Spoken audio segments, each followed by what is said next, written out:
കോഴിക്കോട് കൊളത്തൂർ അദ്വൈതാശ്രമം സംഘടിപ്പിക്കുന്ന സ്വാമി ചിദാനന്ദപുരി അവர்களுടെ വാർഷിക പ്രഭാഷണ പരമ്പര മുതലക്കുളം മൈതാനത്ത് പുരോഗമിക്കുകയാണ്.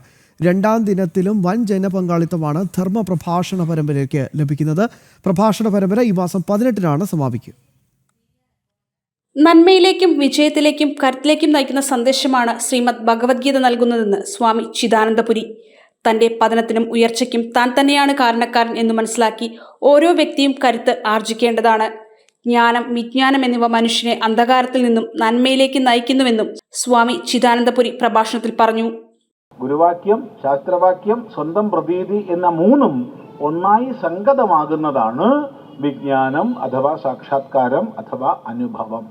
ഇങ്ങനെ ജ്ഞാനത്താലും വിജ്ഞാനത്താലും തൃപ്തമായ അന്ധകരണത്തോടൊത്തവൻ അവന്റെ തൃപ്തിയെ ഇല്ലാതാക്കാൻ ലോകത്തിൽ ആർക്കും സാധിക്കില്ല.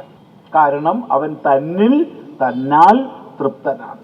ഏതെങ്കിലും ബാഹ്യവസ്തുവിന്റെ സഹായത്തോടുകൂടി തൃപ്തി അനുഭവിക്കുന്നവൻ ആ ബാഹ്യവസ്തുവിന്റെ അഭാവത്തിൽ തൃപ്തനല്ല, അതൃപ്തനാവും.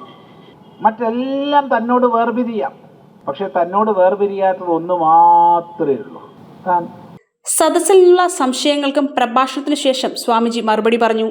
ശ്രീമദ് ഭഗവത്ഗീത 6-ാം അധ്യായമാണ് പ്രഭാഷണ വിഷയം.